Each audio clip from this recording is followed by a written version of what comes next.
You're listening to Unbridled with your host, Genevieve and Carly. Welcome to Unbridled. All right. Good morning, good afternoon, and good evening. This is Unbridled, and I'm your host, Genevieve. And I'm Carly. And today we have wonderful guests here. Can you introduce yourself? Hi, everyone. I'm Laura Crump Anderson, and I am a fitness instructor for equestrians. That is so cool. So awesome. I wanted to bring you on the show. So Laura, we did Pony Club together when we were way younger, which was so cool. But, you know, you've kind of gone on this journey with horses, which we want to touch on, but also with fitness, and the way that you've tailored that to equestrians is just so exciting. So let's start with, what is your background with horses? How did you get into horses? Is it a family thing? Yeah, my mom rode when she was a kid. She got me into horses. I started out trail riding, and then when I was about 8, I started doing hunter jumpers, and at 12, I found Pony Club, and I never looked back. 3-day eventing had my heart from the beginning. I loved running really fast on my wild pony, Kelly. She would have been a cool games pony, too. She would have. Really cool pony. And I did a lot with Pony Club. I went on only to get my C3, but that was just where I ended up, college and everything. But I would not trade my Pony Club experience for the world. I feel like I learned so much about horse management. I've always had my horses at my house. I've been a working student many times, but I feel like I've gotten the most education about horses through Pony Club. Absolutely agree. So there's a lot of people I find, because a lot of the podcast so far, right, was tailored to mounted games because we had kind of the platform to do a lot of rider interviews. The goal, though, is really to just branch out into all equestrian sports, like the world of horses. And we haven't really touched on Pony Club enough. I know we talk about Pony Club some because it parlays into like the mounted game sphere, but Pony Club really is such a fundamental experience for so many riders coming into horses, just to build, like you said, the horsemanship skills. Like, I know I learned so much fundamentally about horse care that when I look back, I'm like, man, it would be really hard to teach someone this outside of like a Pony Club platform if you're just getting into horses for the first time. In my opinion, I've gotten a lot better, like working with other equestrians. Like, people who have a Pony Club background tend to have a lot stronger veterinary medicine and just background in horse care. Even I've worked with many people who've gotten their degrees in equine management, and I'm like, I would rather see someone be a nationally ranked Pony Club member. Like, I think the education that you get through Pony Club is second to none. That's so cool. Yeah, no, it definitely is. And it's so definitely encourage kids who are watching this. Maybe you guys are brand new into ponies, horses, whether you came in through mounted games or any other discipline. You should always check out and see if you have a Pony Club chapter that's near you, because you're right. You're going to get unrivaled experience there because they bring in so many experts to teach you. We had, like, Stephen Bradley was a graduate of Loudon Hunt Pony Club. Sharon White taught us lessons, like top riders in the Melissa, country. So yeah. Lucky. Oh my God, Melissa Huntsberger is like one of my favorite people on the face of the earth. She's like, whenever I see Melissa at a party, I'm like, Melissa, and I just attach myself to her and spend the time chatting with her. Like, yeah. No, and it was good too. I know as a kid, like I was homeschooled, right? So I didn't have a lot of the same extracurricular experiences maybe that others did, but it was great to me because it brought a whole bunch of other people with common interests from so many different backgrounds together. And we'd all be working through something together with the horses, even at that age, which you don't always see unless you're just at a tailored barn. Yeah. What location was the Pony Club for both of you guys? Were you in like a Maryland, or was it like a Virginia Pony Club? We were based out of Morven Park, so we were really lucky. Cool. This was before Morven Park got all retrofitted and fancy. Like, it was the old school Morven Park, but it was fantastic. We had cross country, we had all the things. Awesome. Yeah, the Pony Club camps were always so cool, especially at Morven, because we had all the facilities. It only had like 2 barns, I think, at the time, like the older barns that were there. I mean, it didn't have all of the arenas that we have now. Even the one like we do mounted games in is brand new. Like, that wasn't there. But But yeah, it was so cool. And it had so many people from like different walks of life. And you just get thrown together for a week-long camp, like sink or swim with your ponies. Awesome. They're like polishing brass. I mean, it was so military, but it was so good for us. I definitely came from like the hunter jumper background where like maybe you bathed the pony before you went to a show. Like it was a little bit of backyard riding style that like when I went to my first, it was dressage rally and I had tick crust in my pony's tail and I got ripped a new one. Like it was, I think I had like a 14 something, like normally people have like a 3 as a bad formal inspection score and I had like 14. Oh no. So if you haven't been through Pony Club, they do all of these series of inspections. And so they do horsemanship inspections where you actually have like a groom that is taking care of stuff in the barn to try to make sure everything stays pristine. Riders are like wearing plastic bags over their boots when they go out to the arena to get judged, where you strip them off and then they check everything. Like you go out if you could afford it and buy like new pads for your stirrup irons, because otherwise you had to scrub those things. Like Oh man. everything had to be pristine. And you're right, like the horse's manes and tails just getting in there and trying, and no grease, there couldn't be any debris, nothing. Like it had to be perfect. So it was a learning experience. You get out of that and you're like, I'm never gonna have to do this again, but this just built so much character. I do work for a like advanced level event rider now, and it is one of those things where the detail and attention to detail that I learned in Pony Club does transfer to what I'm doing now. So like in the barn, cleaning tack every day, like that is not something that I would have gotten like meticulous about until I started doing Pony Club. And I do like, I actually like check the stitching now, and it is not just about having clean tack. It's about like maintaining your tack. So Exactly. And that's like, we put so much investment in. People think I'm crazy because I love cleaning tack at this point. I don't know love it why. I think it's too. Pony Club, but yeah, there's like when you invest so much into having nice leather products, like you want to make sure it lasts forever. Yeah. Yeah, and it like gives you a sense of pride and joy to be like, oh, this is shiny and beautiful because of me. Exactly. I don't And you're right know. about stitching too. I mean, we just at our last games competition, or 2 games competitions ago, we had a bridle just snap, like the whole bridle went. And it was just one of those situations where it was just bad stitching. Like if you had just taken the time and looked at it, you potentially could have averted that and nobody got hurt. But we have seen times where people did get hurt just because tack breaks. Yeah. And you've got to be so diligent about, inspecting what you have. So when we do our live events, we'll have a glass of wine and we're like, what are you drinking? But I just saw that you're pouring tea. So do you want to tell people what you're drinking? Because everyone always wants to know. Yes. I knew I started pouring my tea really loud earlier, and I was like, "Oh, we're on a podcast. I shouldn't do that." And I thought that, and I was like, "If I tilt the glass, it's my little teapot that I absolutely love." So cute.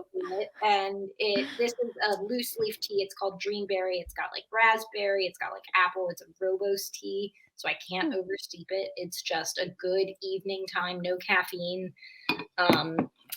Really a little bit sour, but not too sour. Very good tea.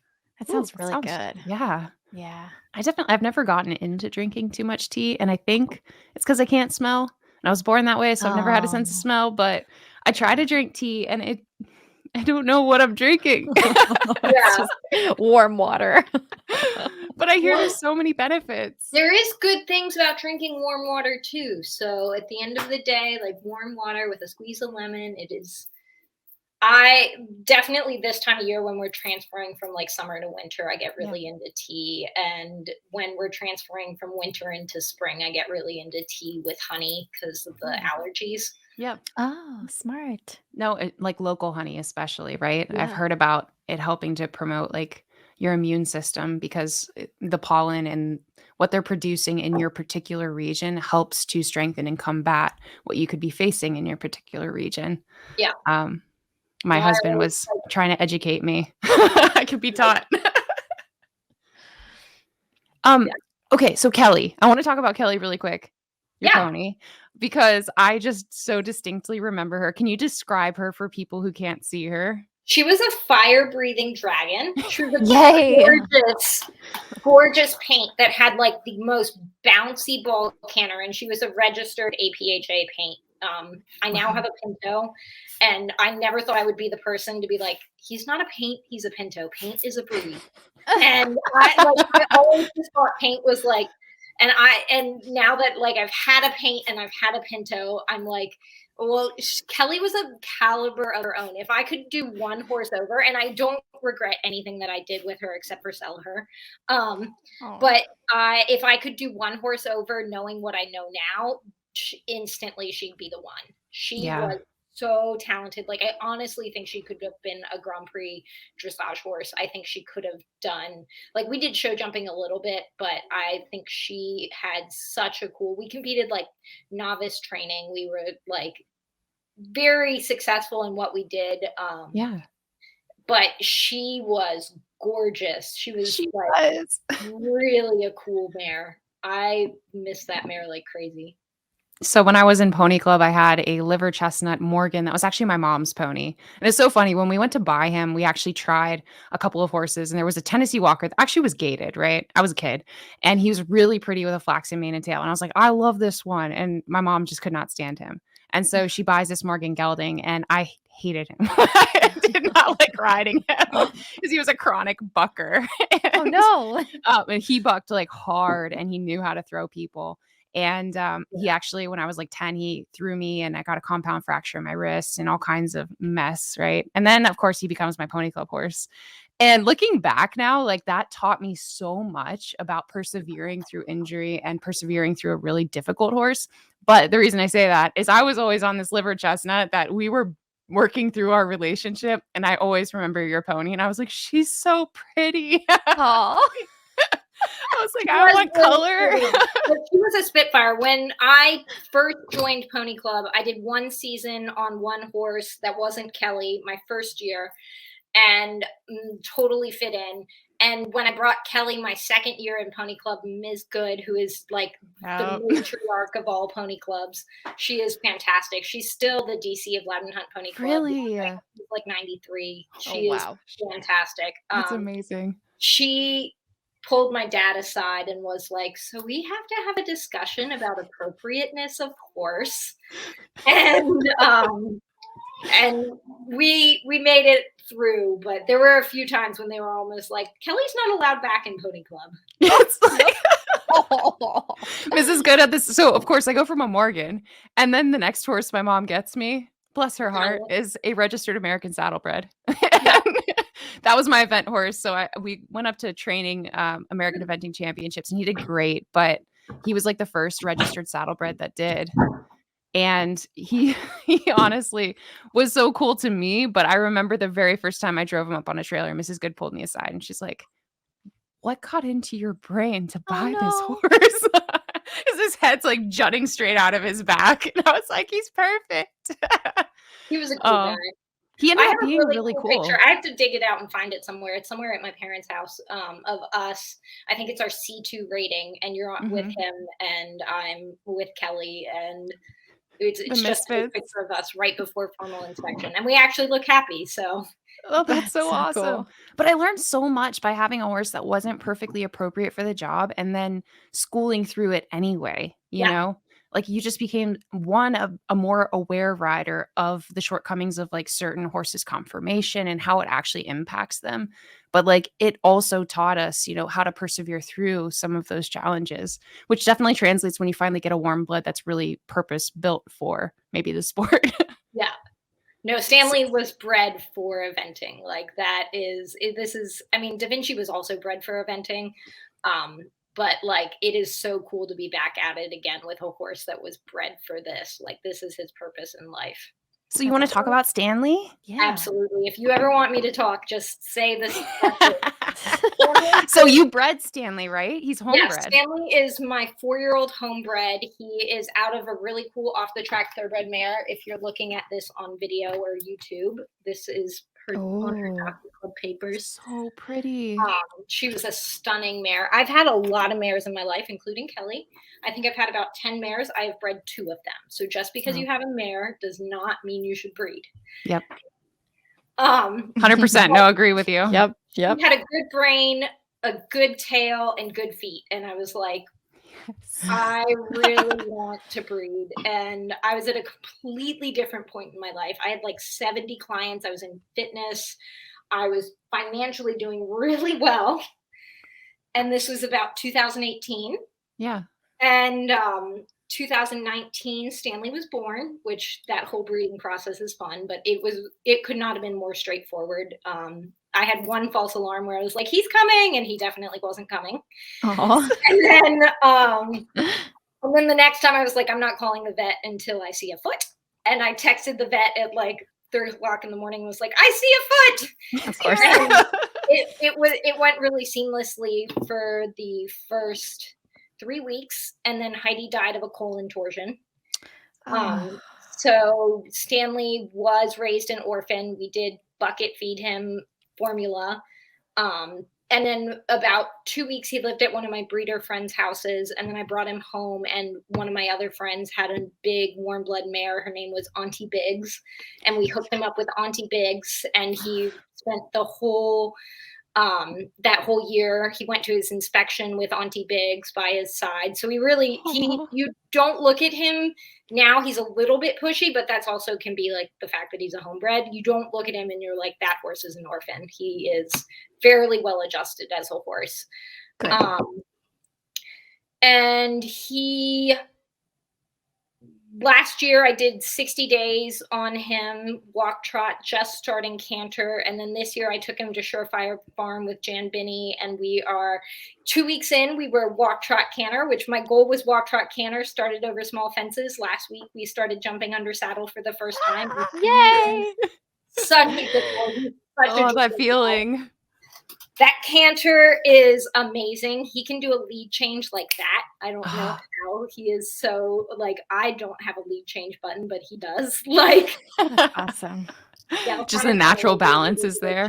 He is very naturally balanced. He is such a nice horse. I got really lucky. Everyone was like, do you want a mare or a gelding? And I was like, I want a black tail. He's spotted black and white. He's technically dark gray and white. But his tail is black, and that makes me so happy. It's so cool. No, Awesome. when I got Ash, he was 2 years old, my warm blood that I got from Canada, and he's European bred. But when I started getting him under saddle at 4, I remember still the first time that I jumped him and actually got him into a canter. And he definitely was not naturally balanced. He felt like a giraffe. Like I was like the elephant going down the arena because he's like 18 hands. But still the feeling. Loud in therapeutic riding. Yep.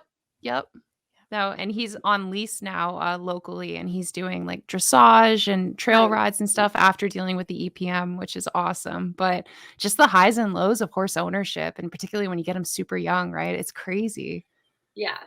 No, I don't think I will ever start a young horse again. Like that was when I bred Stanley. I love starting young horses. It's one of my favorite things. Oh my God, we trotted for the first time. Oh my God, we cantered all the way around the arena for the first time. Like that whole process makes me so excited. But every time I hit the ground, I don't like it. Yeah. And now I'm a little bit older, so it will be probably a cold day in hell if I start another 3-year-old.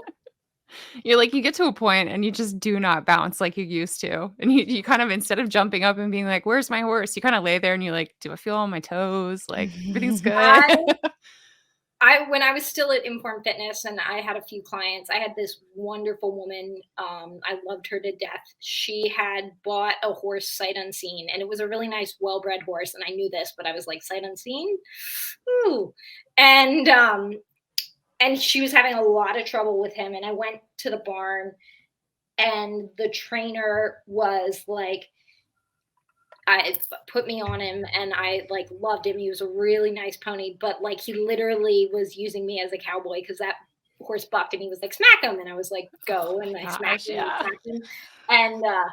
And he like put his heels up over his head and dumped me because he's a pony and there's no neck in front of you. And I had not been like, and that was after Stanley was already, like Heidi was pregnant with Stanley. So I wasn't But that was Gonna back really out then. Yeah. really good knock in the head. And I had like a presentation for like a whole bunch of teenage girls that evening. And I was like, I do not think I was like, I don't cowboy ponies anymore. Like, I am not 16. Like, I learned Oh, that. wow. So one of the hardest times I was ever thrown was this little pony that we had gotten, Charlie Brown, ironically, but he was like 13 hands, like 13.0. And it's the one time I didn't go to auction with my mom. And she's like, I found this really, really cute pony. You should hop on him. And she brings him home from auction. She paid cash for him. Like, it wasn't a lot of money, but he was like quintessential stubby Welsh, like super compact. Every part of his body was like so compact and no neck and no back, really. I mean, it's just, he was a square and he was short. And I'm He's 6'1", and stubby my and mom's you're like, just get long. on him. Yeah, exactly. She's What? like, and he was stocky enough though that my leg really didn't even hit his elbow. Like, I'm like, all right. I got on this pony and we walked and we trotted and he was stinky and sticky. And you could tell he was really a driving pony. He's probably never really been ridden. So thanks, Mom. I love you, Mom, if Aw. you're watching this, but I was cannon fodder. Oh. And that pony, we had gotten into a canter. She's like, just canter him. And I swear he went under and backwards faster than I've ever experienced in my life. And he Oh. flipped, like it was like canter, and then backwards. And it's like the launch video. Like I was out of the picture, complete flip, and then on my back so hard, oh, knocked the gosh. wind out of me. I was like, yeah, I think you guys are really brave for doing the games ponies. Like, ponies, man. You're like reaching down, off, bolting on. Like, I see you at the Lovettsville Park sometime. And Yep. like, man, that's freaking intense. Like, You It's definitely the should come out and adrenaline try. rush. Yeah. Yes. Come on. We'll share ponies with you. You Yep. just gotta hop on and do it. Oh, but it's so much fun. It is fun to build skills like independent hand seat leg while just doing something that's kind of entertaining, when you're out there. Because we're leaning and doing stuff. But at the end of the day, then when I go back and I like get on a horse and I'm jumping and stuff, I feel like I'm so secure because you've been able to kind of cultivate that. I don't know. It's really neat. And I think Well, that's you're where a fantastic games rider. plugs in. Yeah. Sorry, I cut you off. no, you are a fantastic rider. So I'm sure it transfers to games as well. Like, Oh, well, thank you so much. No, but so much of it honestly has come from being on ponies like that are stinky and sticky and the same with you on young horses. Like it is good to put yourself in positions where you're challenged. Hopefully not tossed constantly, but No. challenged. Yeah, that's not fun.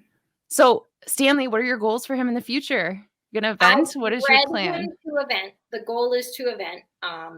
I have goals of going prelim. That's the reason I bred him. Nice. We'll see. Like when we go beginner novice, it'll be the beginner novice Olympics. Like I will make a big deal out of it. But the goal is to event. Yeah, that's so exciting. And he's 4 now? He's 4 this year, yeah. That's so cool. So when is your first beginner novice? What's the Yeah. plan? Good Well, question. I haven't made that big of a plan yet. I gotta raise some more funding, get a few more clients, Sure. join the Team Stanley. I was gonna say you need to let us know so we can bring like Team Stanley out and just the Yes. cheering squad. Yes, my husband has a t-shirt company, and I'm seriously gonna get t-shirts made. It's gonna be like It's gonna be amazing. Because We'll take the camera. He was bred the day the Cup run started for the Washington Capitals, so he is a very big Capitals fan. Through Nice. and through. So is he the only horse that you have on your farm right now? I have a little Shinkatik pony that I've had since I bought him at the auction. He was the only pony that was so naughty that I couldn't sell him.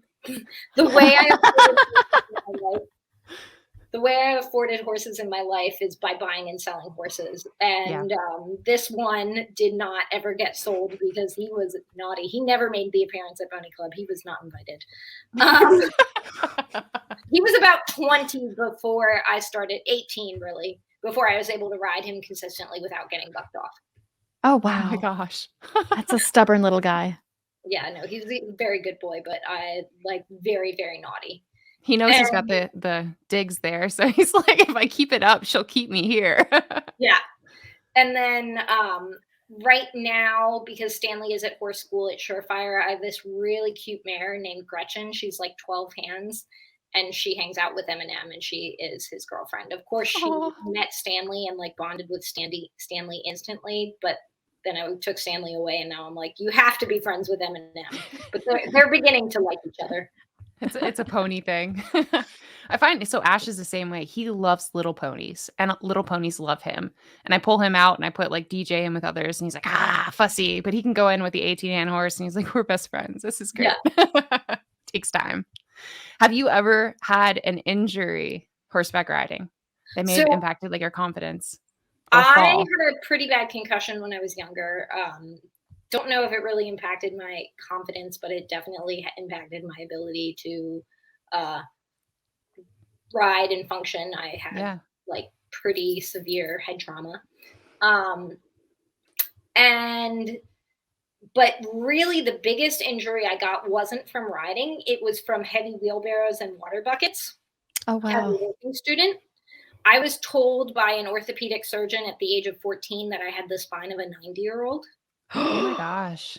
And I luckily was not prescribed surgery. I was prescribed physical therapy, and I did physical therapy for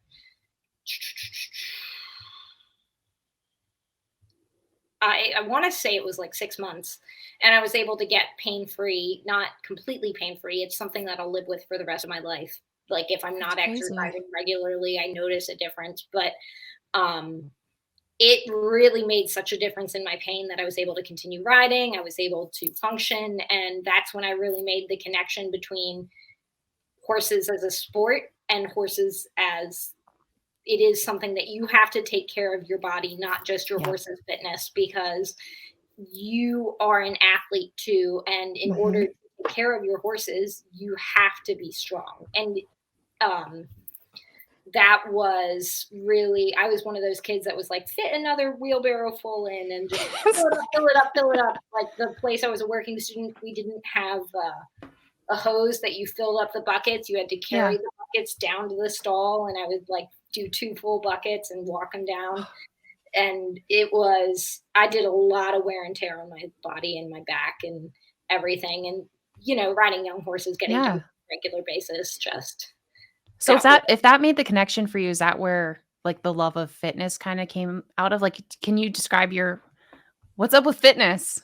Yeah, what do you do? Fitness. I do not love fitness. I do fitness because I feel like it's an essential piece of me being able to ride. Yeah. I love riding. That is a passion of mine. That is something that I really enjoy. Fitness is the key that unlocks my ability to ride and not be in chronic pain because of it. So I am beginning to love fitness. I love helping other people achieve their fitness goals.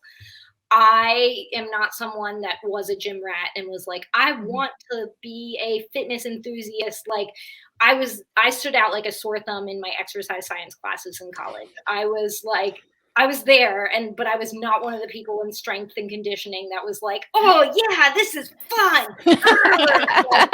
I was like, okay, I'm going to do it. And I did my squats, and I was like, trying to keep my face calm, and like making funny faces isn't going to move the weight. I was like, I'm just going to get through this and be done. Well, my husband is a big weightlifter now, which is funny because he wasn't when we first started dating, but he absolutely loves exercising. And no matter how many times you take me to a gym, you take me to a spin class, I have really found a passion for yoga. Like the closest thing I can get to that sensation of being one with the universe happens in a yoga class compared to riding. Like riding is my number one way of feeling like I belong on this planet. Yeah. And there have been a few yoga sessions where I've been like, oh, this is kind of like that sensation I get riding. Yeah. But no, that's definitely, I mean, I think it's encouraging that you are passionate about fitness, not because you necessarily enjoy the act of fitness, because there's a lot of people out there that are like, I don't enjoy it, therefore I'm not going to do it. But you're like, it is essential, and it is a stepping stone to being good at my sport, a good steward of my horse, and actually being like healthy and safe out there. I feel like I came to that conclusion like last year whenever I first started like really getting involved. I was like, I'm gonna. So I used to just go to the gym and then kind of think that I'm eating healthy and think that was okay. And I actually put like actual, like macro counting and everything according to like my body size and everything. And then doing workouts that were catered to, again, like my physique and everything, to then see like the most improvement possible. And I did that for like a solid year. It was a year in September. And I feel like I really noticed then at that point, and I didn't enjoy it. Like I looked forward to going to the gym because like you do get kind of like that little gym high afterwards, but I never was like, oh yeah, I just can't wait to go to the gym. Like and that's not going to be me. I just can't wait to go to the Exactly. barn. That's me. My favorite exercise is whichever one I just finished. Yes. Yes, exactly. It's so true though. It's the same. So I tried to pick up running during COVID and I ran for a year and a half and I never got any better. I never got to run any further. I never liked it anymore. Everyone's like, just keep running. It's going to get better. And what I've realized is like, Genevieve will never love running ever. There is a component of running that is essential to a degree, or cardio, right? I've got bad knees, but I just came to the conclusion that like, I shouldn't be fighting to do it so that eventually I'll love it.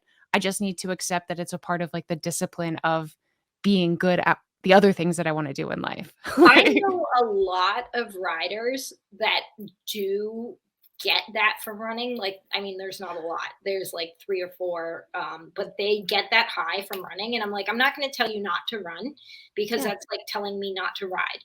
But running is such wear and tear on your knees and your hips. I would much rather you save that for riding. yeah. And if it's your release and your mental check, I'm going to be like, yes, run. Let's find exercises to supplement your ability to run. That being said, I'm never going to be a runner. I ran the 800 in high school. I was fast, but I was not someone who loved running. Like, and Yeah. like, if you get me over 2 miles, I'm like, ooh, KO. Like, like I've done one 5K, and I was like, yeah, I did it. I don't exactly. So my husband, he ran track in school.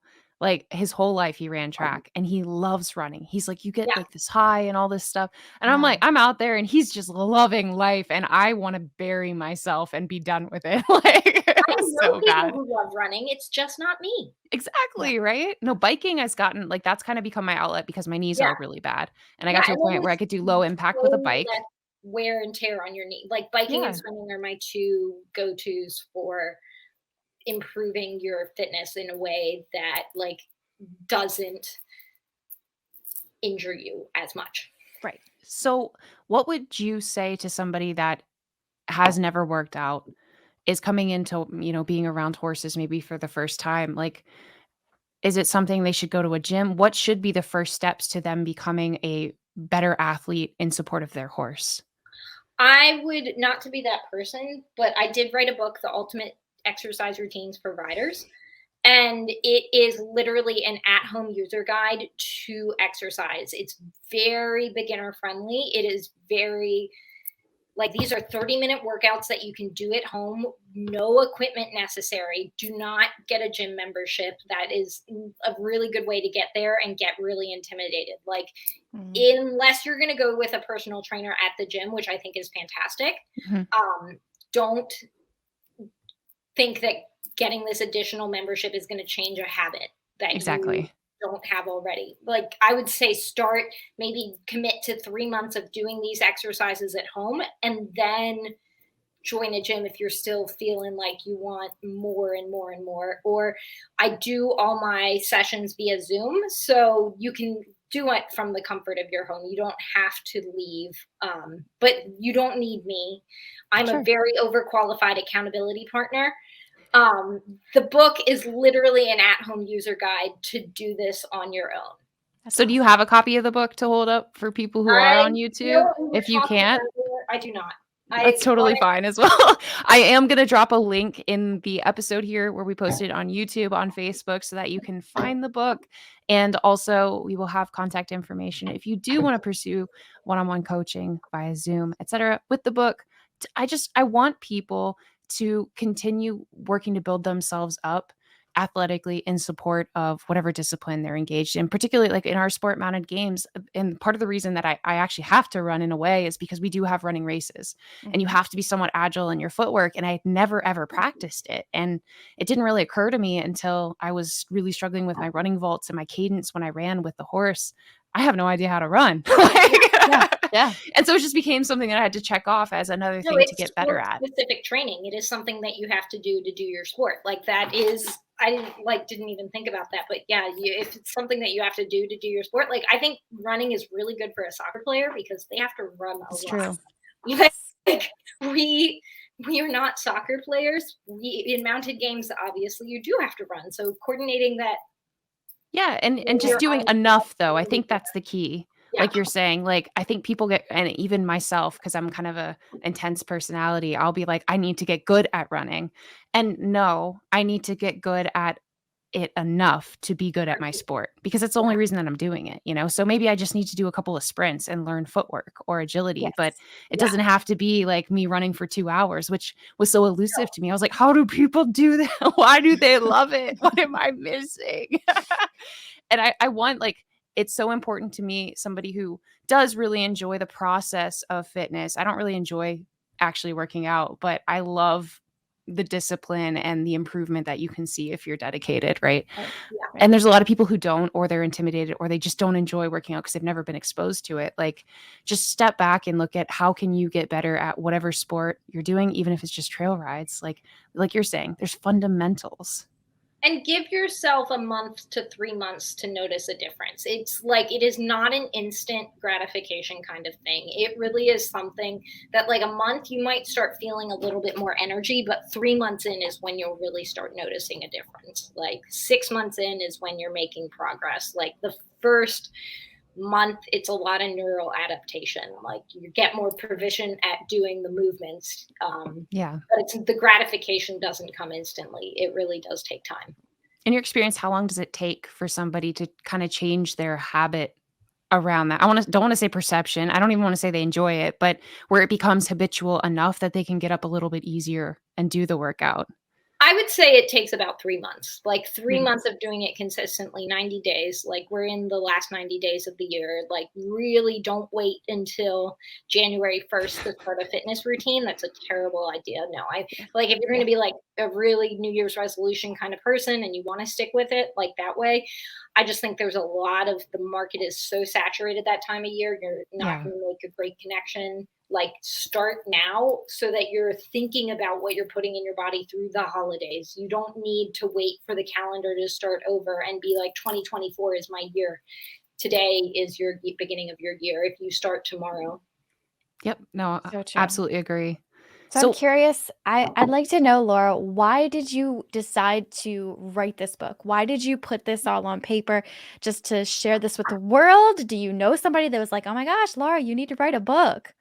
I was really active in the fitness for horseback rider market from 2000. Well, I got my degree in exercise science. I graduated in 2013. So 2013 to 2019, I was full-blown equestrian fitness specialist. My goal in life was to be the best, most proficient equestrian fitness specialist there ever was. Awesome. And then in 2019, Heidi had just died. I'd had a really hard year and I hit burnout. I had about 70 clients and I had no secretary or help. So all my reschedules were coming through me. And that is a lot of maintaining. That's 40 hours of just training. Yeah. And then all the reschedules and everything are coming through me. And I burnt out like no one's business. Like I did not know. I made the conscious decision to step back from exercising. I ended up working for Jan Binney for about 6 months, really figuring out what I wanted to do for my next step in career. And I was writing for Eventing Nation at the time, which my goal with Eventing Nation blogging was get the information out there so that people can know exercise is important and what a difference it can make. And I got a job in physical therapy, so I wasn't doing fitness for horseback riders, but I was still very much in that industry. I was like working as a tech, so helping out, and then I was doing a lot of the marketing for Loudon Physical Therapy, and I decided, no, I didn't decide. I got furloughed. March 11th, 2020, the world shut down. I Yes. like had just started there in December of 2019, so I was like 4 months into the job, and I got furloughed on March 11th, and I sent off a book proposal on March 17th, Luck of the Irish, to Trafalgar Square, which is a really big equine publishing company. And they came back to me 6 weeks later when I was not furloughed anymore. The world had opened back up. And they were like, we want to publish your book. And I was like, oh, shoot, now I have to write a book. Ah! I was like, that was a That's really so fun exciting. COVID project. Like, I got a book proposal done. And it was, and I mean, I was really flattered and I was so excited. Like, I felt really honored that they picked my book and they wanted to publish it. And I wasn't going to do it on my own. I never wanted to go the self-publishing route. Yeah. But it was a process, and it was a really long slog. Like, there were days at a time where I was like, I have to write, and hitting a word count. And you were asking like what I did. I mean, I literally sat down at my computer every night and was like, 30 minutes, I'm writing for 30 minutes. I'm going back and editing the next day. But when I'm trying to hit a word count, I'm just writing. I'm not editing until I get to a certain, like, say I'm at, I think my word count was like 35,000, and I got to 28,000.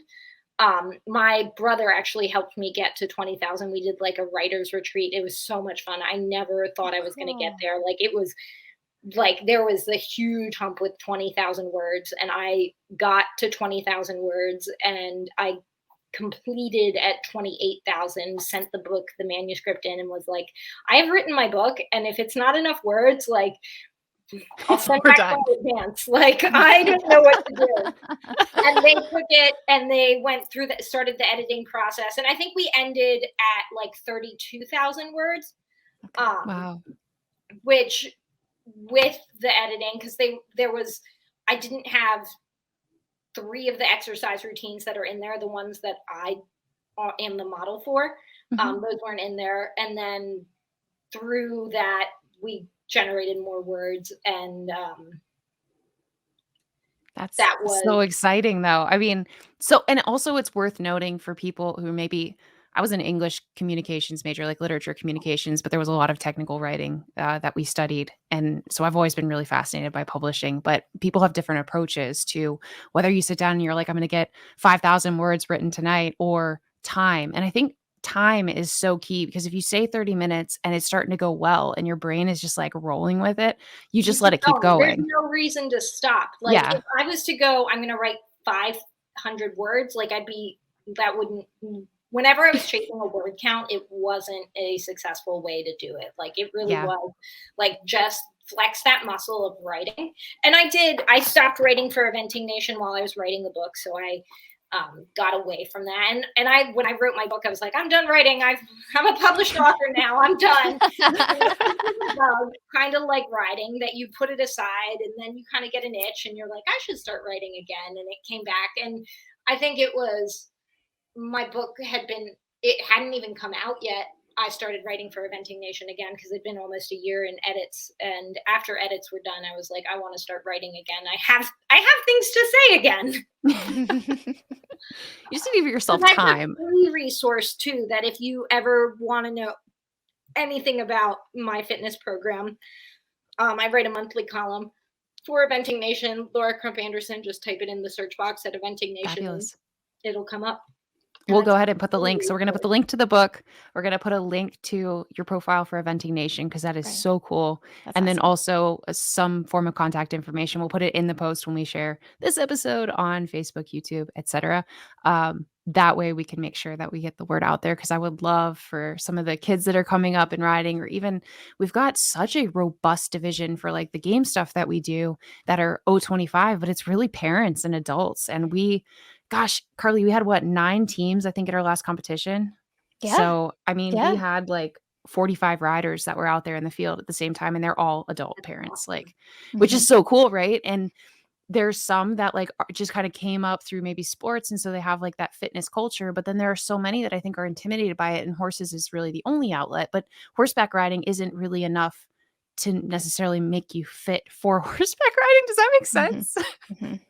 It like you do a lot of conditioning of your horse, but it is like to give yourself that competitive edge, not just competitive, but like successfully good timing so that you're as fit as your horse. You do have to supplement your riding with exercise outside of the tack, but it's not as big of a time commitment as you might think. My recommendation is 30 minutes once or twice a week. Okay. Wow. Yeah. See, and that's super attainable for somebody who maybe is intimidated. Get Laura's book, get some of, I think you have like a balance ball that you use. Like it's very basic equipment, if at all. Yeah, there's Do no you, equipment. You'll okay. be So you're just on the floor. Like that's fabulous. So it's I so do easy to have get started. clients, like, specifically if you're like, I'm really wanting to work on my sitting trot, like, I will bring out a balance ball. Like, there are things that simulate the best way to get better at a sitting trot, the best way to improve your galloping position, the best way to do that. It is sport specific training. It's sitting the trot. Sit for three Exactly. strides, post. Sit for three strides, post. Keep adding and adding and adding so you're sitting for longer and longer. Mhm. Galloping position is making sure your stirrups are the right length and get your glutes up out of the saddle and really do it. Like Yeah. there is things I can do to strengthen your body, so it makes it easier, but it is sport specific training time spent in the tack. The best way to get fit for riding, I say this in the book, is riding. Sure. Yeah. So let's say that you have people who are interested in your book, they're interested in working with you, but they also, of course, have their horses. Is there some fundamentals that they should be out there doing while riding their horse just to condition themselves? Like getting out of the tack and gallop position, sitting the No, trot. I mean, I think your trainer has really good advice for you as to what you should be doing on your horse. I do clinics where I evaluate people's position on their horse and then I pull them off their horse and work on things. But I would say if there is one exercise you can add to your week, once or twice a week, starting out, if you're not hitting 30 seconds, start out twice a week, is the plank. The plank is the best full body exercise that you can do. It's such a safe exercise. Like, you do enough dangerous things by sitting on a horse. I don't want your exercise routine to be the thing that injures you. Yeah.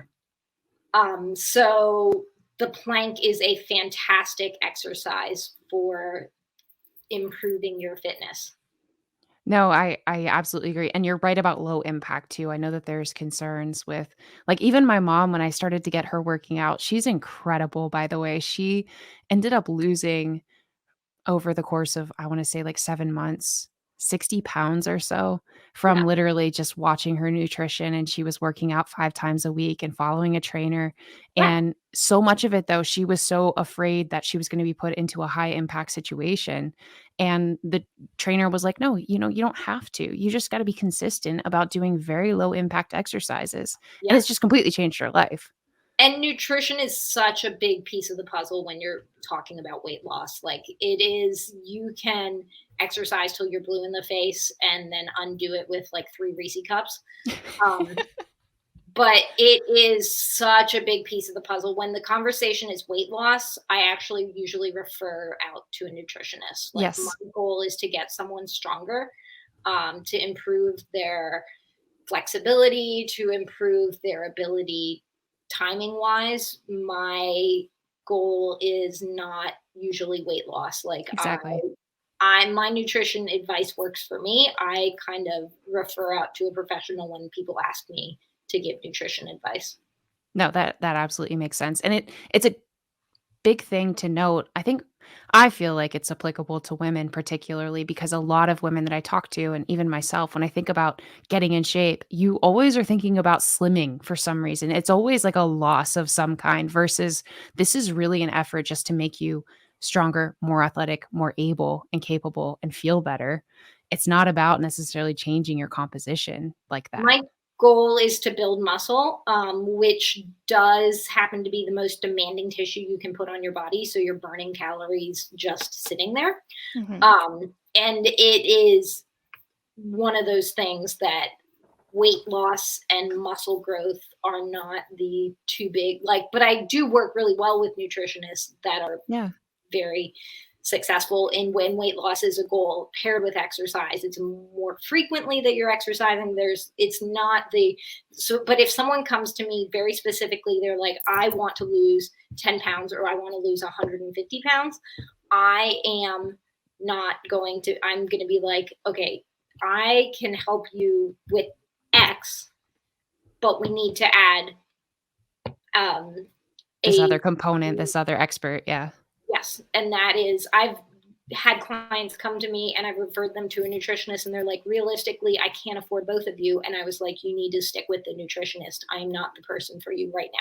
I am happy to answer questions that you have. I'm happy to be a resource to you.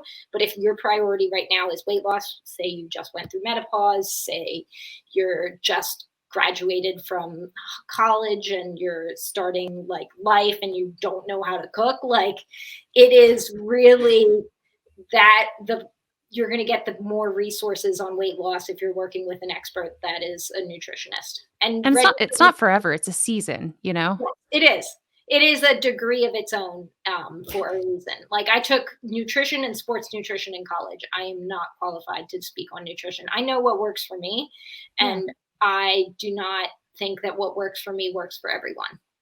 So you modeled in your book. I did. So how did shooting did you get a professional rider to do the exercises for you? Was it an at-home effort taking the pictures? Did you hire someone to do it? How does that work? It's so funny you say that because you're such a gorgeous photographer. I did take all the pictures of my book except for the pictures of me.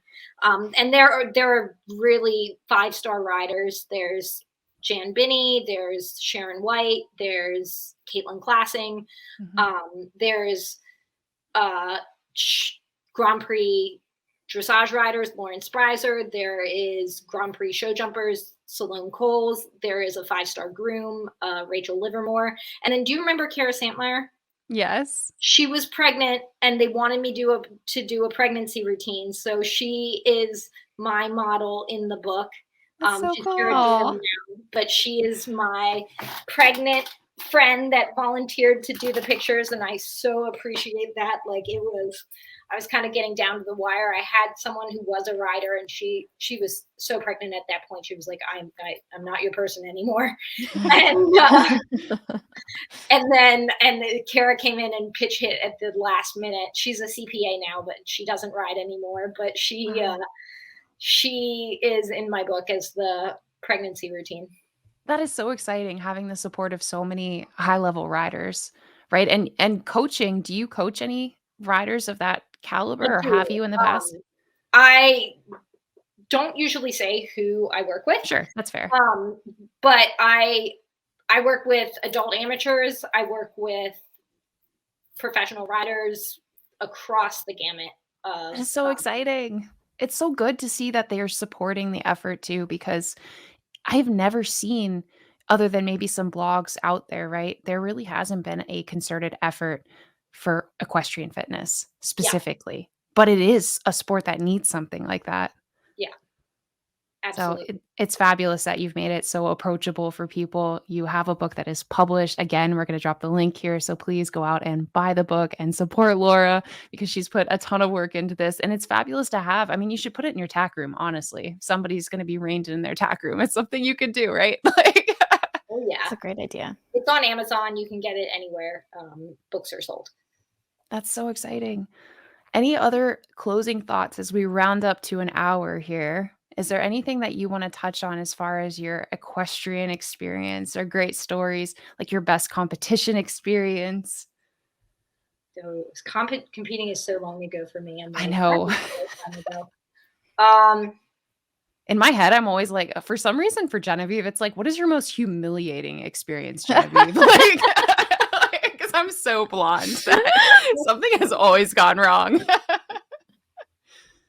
I mean, one of those things, it's like that I want to say is no matter how horses are in your life, they're always going to be an aspect of it. And you have to just kind of ebb and flow with the cycle of horses. Like sometimes they're a bigger part of my life, sometimes they're a smaller part of my life. And it really is, when you are recovering from your horse gets an injury, God forbid, but it happens. Like that's a great time to work on yourself and add a new routine. Don't always see it as the end all be all. There's so much potential for doing other things that we get so insular and obsessed with how our horses are going. And there's so much more to life than just horses. It made me think when you were saying that about we have so many kids in our organization, which is just fabulous because they always bring this fresh perspective in the questions that they ask me. But just talking about how you balance like your mental health, especially when you start going into school. Like one of the kids is going like into school and they're scared about their grade and they're like, the horse is like, it feels like my safe place, but I just don't know if it's always going to be there. And it's so good because you're right. You can encourage them that it is always going to be there. It doesn't have to be your focus today. Horse, that's the great thing about horseback riding. It's kind of like one of those sports. And read your horse a book if what you need to work on is your reading. Like exactly. Yep.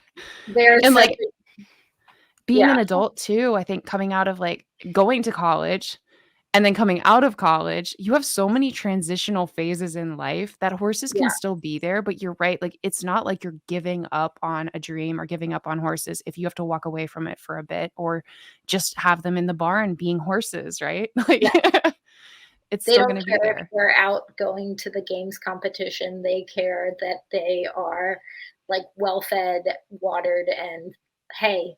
Not just concentrates, like feed them hay. Feed horses what they're supposed to eat. Yes. Forage, hay. But that is, and that's so true too. We have ponies that as they get older, or even like your horse that's in competition shape. And I know I felt this way with Ash too. Like he'd be out in the field and I'd be like, oh, I feel like I'm not reaching his potential. I'm not getting to the potential of doing X, Y, Z. And I would put that standard on myself for his care and be like, I have to be riding so many times or I have to get him to a trainer, whatever it is. But like at the end of the day, my horse is happy as long as he's loved and well cared for. He does not care if he is the best show jumper in the world. I mean, it's more about just maintaining them, ensuring their happiness, and then they'll still be there when you're ready to come back if you're going to compete someday. Right.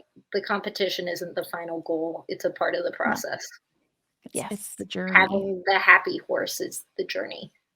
Yeah, and the same with the rider too. Always a priority.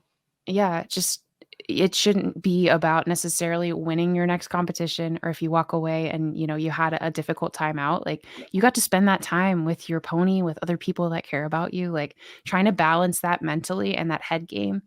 Same thing with like stressors in life, right? At least you have that to go to. And usually, even if you're not somebody who has horses, like you own a horse or you have your own barn, there's so many ways to plug into the horse community, even if you don't. Right? Like leases. Yeah. No, it's you have horses you can lease. You have people who want to half lease and just have you come in and work around the barn and get on a pony. Like there's so many ways to stay engaged, even if you can't. So I love horseback riding because it's just always, and that's what I've always said, like even to my husband, I'm like, it's just always been there and it will always be there. Like however my life ebbs and flows. Yeah. So any thoughts, Carly? Sorry, you sighed. No, I was just thinking about everything you were saying about it's not necessarily about like the end goal. It's more so about the journey. And I was just reminiscing and 100% agree. And thank you, Laura, so much for coming on the show. I absolutely enjoyed hearing about your story and how you know Genevieve and about your book. I just think that's so cool. I've always thought that I could be a writer someday, but I don't know that's going to happen for me, but I will live vicariously through you.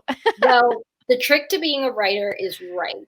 Like if you write, that's like you're a writer. That's the only thing. Like if you ride horses, you're a writer. If you write regularly, you're a writer. Even if you're writing in a journal, there's nothing to discredit that for making you a writer. Did you always want to be a writer? Like no. So, I'm very dyslexic. I am very dyslexic. Like I couldn't read until I was in 4th grade. Wow. My writing and education is a huge, my grandmother was like, I got really lucky being super dyslexic and ending up with my grandmother as my grandmother. She taught me, tutored me, and she was like a writing specialist in school. And my brother was an editor for a newspaper, like the oldest newspaper in the country for colleges. Like the Flat Hat at William and Mary, he's a prolific writer. He can always help me.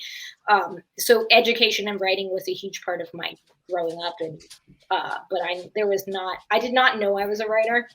And if you had asked my parents when we graduated high school which one of their kids would publish a book, it would not have been me. No. Ah, puppy! I knew there was a puppy. Is that Ritz? Yeah, this is Ritz. He opens doors. Ruby was whining earlier. I let her out. I could have picked her up and she could have participated in the conversation. I was trying to shove him out, but he was like heavily complaining. He's a total potato. Like you can flip him upside down and he'll just chill there. He's a terrorist though. He's snorting into the microphone. Let's go, buddy. Out. Thank you. He's such a hyper-reactive dog that he actually had been tossed around. He had been returned to this rescue 5 times, and it was like his last leg. Oh no. And I got him, and he's perfect around the house, and he's perfect in the backyard. You take him on a walk, and he wants to eat every person that walks by, but Perfect. he doesn't have to leave, you know? Yeah, that's all that matters. So he's sweet here. And your dog, Ruby? Ruby, yeah, she's a little Jack Russell. She's 13. She was in here hanging out with me for like the first half, and that's why I stood up and opened the door and sat back down. She was like, I'm ready to go. I've done my time. Gosh. Anyway, so thank you, Ritz. Thank you so much, Laura. And I had a thought before Ritz interrupted, and I think it was about the blogging that you were doing. And I just wanted to touch on that really quickly. But that's such a great way for people to start to cultivate the habit of writing smaller works. It's just getting like a blog started or getting involved in a blog. Yeah. And definitely we'll put a link to Eventing Nation, to your profile, your book, and your contacts so that people can get in touch if they want to do one-on-one tutoring with you. We are so excited to have had you tonight. Thank you so much for coming on the show. Thank you. You're listening to Unbridled with your host, Genevieve and Carly. Welcome to Unbridled.